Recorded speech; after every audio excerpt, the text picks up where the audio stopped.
你是否也曾因为被诊断出糖尿病而忍痛放弃最爱的面包？我的邻居李阿姨是60岁的资深糖友，过去只要吃一口面包，血糖就会像坐云霄飞车一样快速飙高，让她以为从此得跟面包绝缘。但后来她学会了一种更聪明的吃法，不是完全禁止面包，而是懂得挑选和搭配。结果令人意外，现在她偶尔吃一小块面包，血糖竟然也都稳稳的。她是怎么做到的？今天就让我们一起来揭开这个糖友也能安心吃面包的秘密吧。嗨，大家好，欢迎来到宽宽医师的频道，我是肾脏科宽宽医师，一起关心你我肾脏健康。我强调极简护肾，护肾并不复杂，我们不需要依赖神奇的药品或繁琐的疗法，只要简单的改变一些生活习惯，就能守护肾脏健康。点击说明栏下载护肾手册，用最简单的方式让肾脏更健康。面包常被认为是糖友的饮食大忌，但事实上这是一种常见的误解。糖友并非必须完全避免面包，关键在于选择适合的面包种类和控制分量。接下来我们将深入探讨如何聪明的享用面包。首先，所有面包的主要成分是面粉，但不同种类面包因为糖和油脂比例的差异，对血糖的影响也大不相同。市面上面包种类繁多，通常越精致，吃起来越香甜、越柔软，热量往往越高，也越不适合糖尿病患者使用。尤其需要留意以下几种容易让血糖飙高的危险面包。第一，高糖高油的精致面包。传统台式面包为了追求柔软与风味，常会加入大量的糖、油和添加剂。甜面包和汤种面包就是典型的例子，糖和油的含量可达整体的10%到20%。二，馅料或装饰丰富的面包，像是肉松、奶酥、红豆、果酱等馅料面包，通常额外添加大量的糖和油脂，热量和碳水化合物都会偏高。肉松面包、菠萝面包、葱花卷等都是常见的例子。表面有酥皮或馅料的面包，油脂含量尤其惊人，而且为了维持风味与保存，内馅也多半含有高糖。三，特别松软的高油面包。通常来说，面包越软，用油就越多。例如丹麦面包、吐司、牛角面包、甜甜圈等，通常都会用大量的精制糖与油脂制成。虽然口感佳，但糖分与热量偏高，糖友就应该要特别注意。这些精致高糖高油的面包，容易导致血糖就像坐云霄飞车一般快速飙升。长期下来会对胰岛素系统造成负担，甚至可能加剧胰岛素阻抗的现象。其实糖友并非完全不能吃面包，透过掌握挑选面包种类、控制摄取分量和饮食搭配这3大关键，就能安心享用。接下来我们就来一一说明。第一步，选择面包种类。选择高纤维、少油脂、少加工的面包是首要原则。这类面包在消化系统中分解的速度比较慢，有助于血糖较平稳上升，避免剧烈的波动。以下几种面包是推荐的选择：一、欧式酸种发酵面包。透过酸种发酵制成的面包，例如德式酸种黑麦面包、法式乡村面包、农夫面包等。酸种发酵面包在发酵过程中产生的有机酸，能延缓淀粉的消化吸收速度，进一步降低餐后血糖升高的幅度。欧式酸种发酵面包的制作过程通常较长，透过天然发酵产生丰富的有机酸，不仅赋予独特的风味，还能有效的降低升糖指数。相较之下，市面上常见的快速发酵面包，为了缩短制作时间，会使用较多的酵母，同时添加较多的糖和油脂，对血糖影响相对较大。第二，全麦面包。全麦面包使用了完整的麦粒，含有较多的纤维和谷物，相较于白面包，更不容易被快速的消化吸收，有助于血糖缓慢上升。而且全麦面包比精致面包提供更丰富的维生素、矿物质和纤维素。这边要提醒一下，市面上有些标榜全麦的面包，可能只是在白面粉中添加麸皮或使用焦糖染色，外观上颜色较深，重量轻且松软。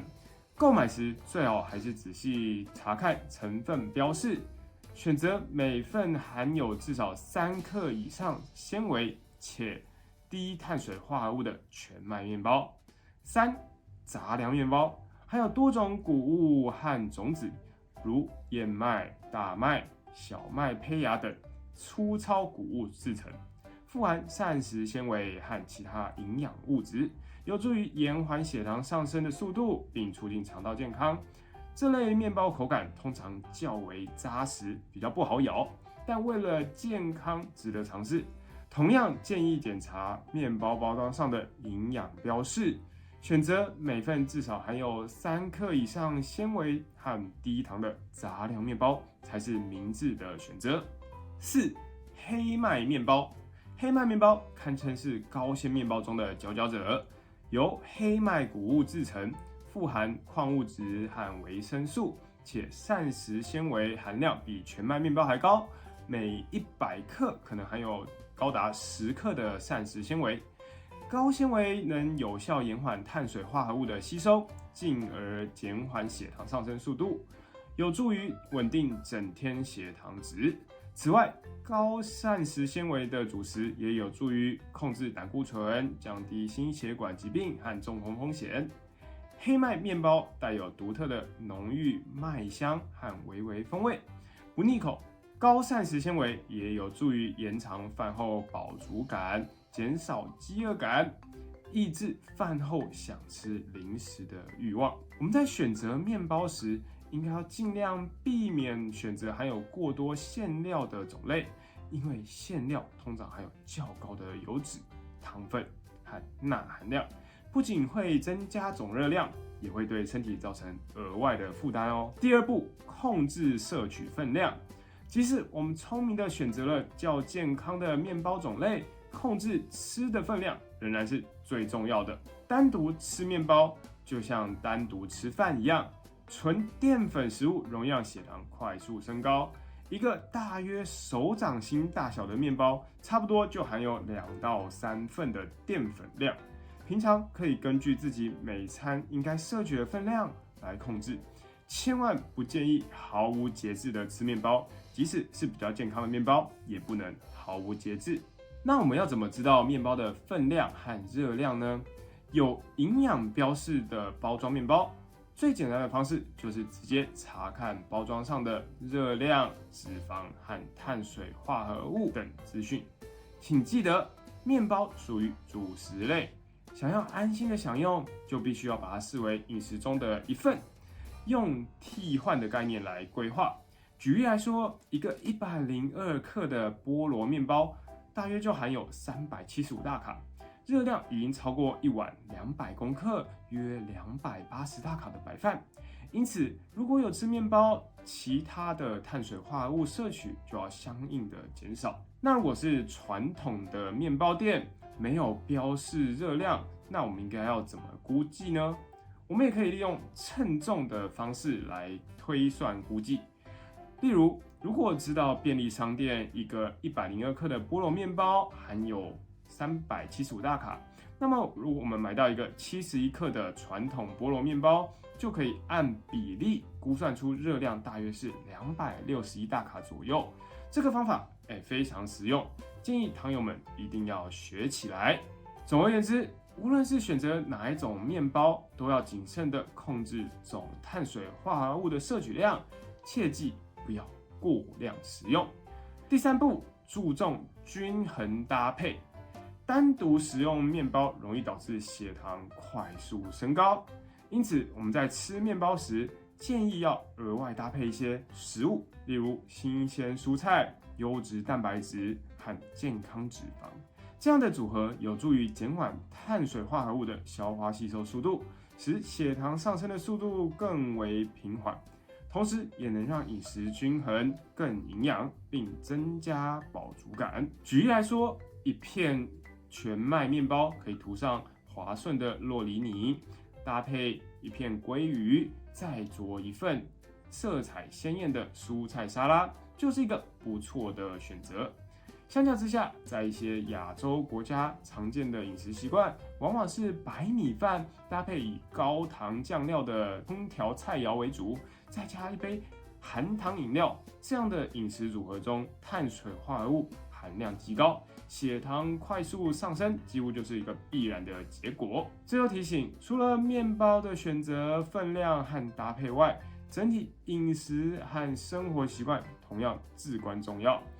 饮食上应该要多选择未经加工的天然原型食物，例如蔬菜、坚果和橄榄油，有助于稳定血糖，并减少超加工的食品摄取。养成饭后适度活动的习惯，能够促进身体对血糖利用，并避免长时间久坐。